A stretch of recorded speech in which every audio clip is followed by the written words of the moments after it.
Momento da Palavra. A fé cristã não é o produto de uma subcultura religiosa. Também não é apenas um conjunto de dogmas e doutrinas que afirmamos crer. Ela é, antes de tudo, um chamado de Cristo para segui-lo. Mas não como um seguidor de redes sociais nos dias de hoje, em que você admira uma pessoa ou ela tem algo com o qual você se identifica ou busca.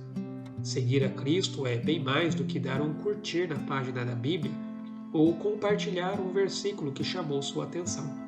Seguir a Cristo é um chamado para tomar cada dia a sua cruz de renúncia ao pecado e obediência sincera a tudo quanto Cristo nos ensinou e ordenou. O teólogo alemão Dietrich Bonhoeffer preocupou-se em combater o que ele chamou de graça barata. Essa graça que oferece perdão sem arrependimento, comunhão sem confissão, discipulado sem cruz.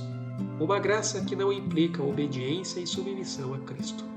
Muitos olham para esse chamado e reconhecem que o preço para seguir a Cristo é muito alto. Amar os inimigos, abençoar os que nos rejeitam, orar por todos os que nos perseguem, não me parece ser uma coisa natural e fácil de se fazer.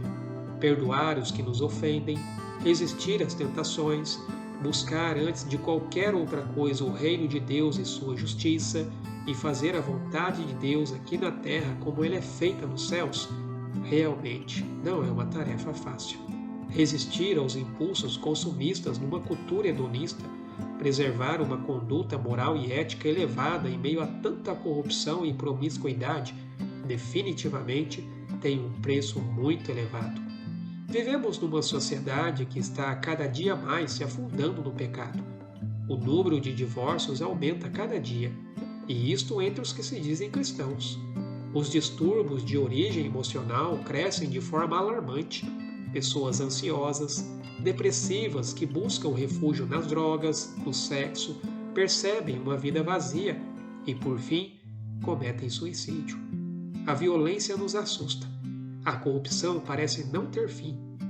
A cada dia, pessoas são diagnosticadas com transtornos. Esse é, na verdade, o resultado de um discipulado sem custo, em que as pessoas não são desafiadas a olhar para si mesmas à luz do que a Bíblia realmente nos ensina. Não considerar a palavra de Deus, o chamado à renúncia do eu e a necessidade diária de tomar a cruz e seguir a Cristo, também tem o seu preço. A graça de Deus revelada em Cristo teve um preço. E embora ela nos seja ofertada gratuitamente, não pode ser vivida de qualquer maneira. Se assim o fizer, você continuará buscando formas de preencher o seu vazio. Continuará perdido e sem rumo numa sociedade corrupta e cheia de violência e imoralidades. O chamado de Cristo para sermos seus discípulos, com seu alto custo, é o único caminho possível para a liberdade. Ele mesmo disse: "Conhecereis a verdade, e a verdade vos libertará."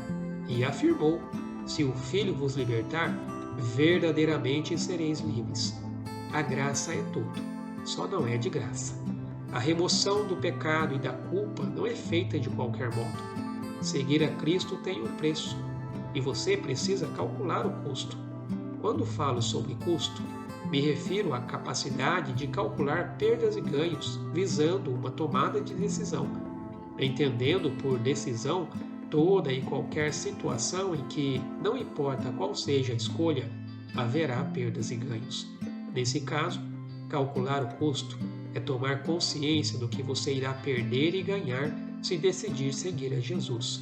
Há 3 coisas que precisamos calcular se queremos ser discípulos de Jesus. Onde está o nosso amor?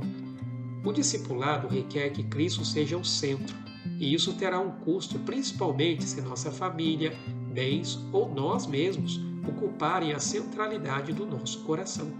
Jesus mesmo disse: "Onde estiver o seu tesouro, ali estará o seu coração." A necessidade do sacrifício, carregar sua cruz, revela que o discipulado de Jesus implica a convivência em um mundo hostil ao Evangelho, em uma cultura que rejeita seus ensinos e, por conseguinte, seus discípulos. O desapego do mundo. Os vínculos com as coisas que possuímos são potencialmente a razão pela qual muitos são incapazes de seguir a Jesus. O objetivo do discipulado é nos conduzir para o reino de Cristo, transformando-nos em peregrinos nesse mundo, libertando-nos da crença de que somos o que possuímos e que temos o domínio sobre nossas coisas e até sobre nós mesmos. O discipulado é um movimento que deve começar com rendição e submissão a Jesus e a sua palavra. A salvação que Deus nos ofertou em seu Filho Jesus é pela graça mediante a fé. Isso significa que não temos capacidade por nós mesmos de alcançá-la. No entanto, recebê-la não significa que não haverá um custo. Pelo contrário, sabendo que somos salvos pela graça, devemos buscar viver na dependência dessa graça que nos alcançou e que irá nos sustentar para que assim fiquemos cada dia mais parecidos com aquele que nos salvou e que, por amor, entregou a sua vida por nós.